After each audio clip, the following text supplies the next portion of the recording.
here is the big question that I can't answer. Bhagavad Gita says, even the vilest of criminals, if their mind is absorbed in me, they shall cross beyond the material ocean as easily as a child stepping over the water in a cow's hoof print, something like that. Basically, if your mind is absorbed in the eternal love force of all things, and you are a monster, then you will still gain enlightenment, awakening. You'll still pass. Well, that's like Jesus to the criminal on the other cross when he said, "Today you'll be with me in paradise." Right. So, but this is the question. It's a valid question. Everyone has to ask it.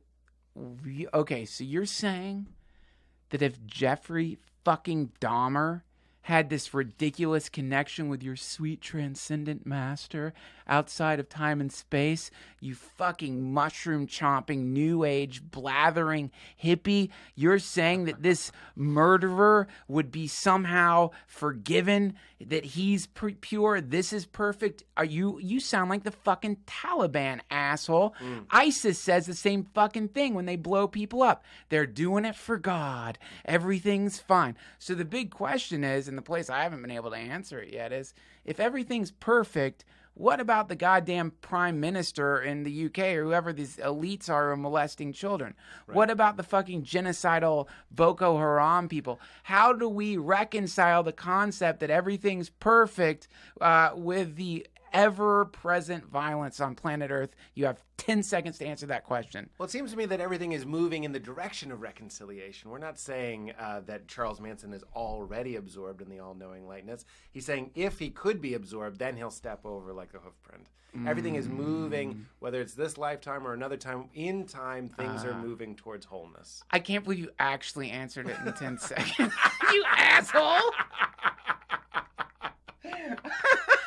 Because if you want to talk about something that is very dualism, right? We want to talk about good and evil. Yeah. And then your friend Alex Gray changed his name to Gray because he wants no more duality. Like, it's such an unappealing, it's excluding mystery. So when you look at, like, I remember Joseph Campbell talking about this temple that he went in, and there was the face of God, but it was three faces. It was one face looking forward, and it was one face looking to the darkness and one face looking to the light, but all three were understood to be God. We don't like that. It's not good. Superman doesn't fucking attack children. Yes. You know what I mean? It ruins the story. Yeah. You know, and that happens all the time. People fall from grace, and people become criminals, and we like going like, that person is no longer on the good side, which I understand. I'm a part of the civilization as well. Yeah. But the really trippy, the best way to describe it is if you're on drugs, you can have that excuse and be like, well, I was on drugs and I understood that even God is present in the shortcomings as well as the triumphs. Yes. You know what I mean? He wasn't asleep when that bad thing happened and woke up when you won the lottery. Yeah. Everything belongs. That is a phrase. In fact, that is something I'd love to share with your listeners. I share it with as many people as I can as my current mantra. I got from this wonderful Franciscan friar named Richard Rohr, who did my podcast. Just an unbelievable man, really, really great. And we were talking about love, and he said, love is learning to say yes to what is.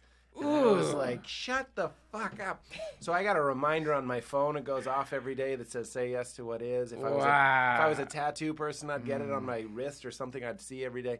I just try and say it all the time. That's good and bad. You lost the job. Say yes to what is. This is what's happening. I used to have a philosophy that was my own that I used to say, if your girlfriend breaks up with you and breaks your heart, the one way to detach and get perspective of the eternal, or even just to step outside of the moment, is to say, if my life were a TV show like The Sopranos or Mad Men, the show's following me, my girlfriend breaks up with me and I'm devastated, you can say, good episode. This is a good episode. Wow. Everyone watching my life, which isn't anybody, but if they were watching my life, would go, holy shit, someone broke up with Pete. What's he going to do? Yeah. How is he going to move towards wholeness? How is he going to roll with this? Because it's all good. We love the bad episodes of TV shows, and we hate it when it happens to us. Unfortunately, this is another thing Richard Rohr said. We don't get to God by doing it right. We get to God by doing it wrong. It's pain. It's like stand-up. Exactly. We know this. Why is childbirth so fucking traumatic? You know what I mean? All the good things come through loss. I came to where I am, and it's not even that traumatic, but my wife cheated on me. Then I found out who I was. It's the hero's journey. It's Skywalker's uncle and aunt getting murdered, and then he has to go off and leave his home. It's Jesus leaving his home and then being killed and then rising again. It's the hero's journey over and over. Oedipus, everybody, Odysseus, all those stories, Homer, these things, this idea, we know it is right in front of us, but when it happens to us, we resist it. But we shouldn't. We should say yes to it. I got a story. That's spiritual maturity.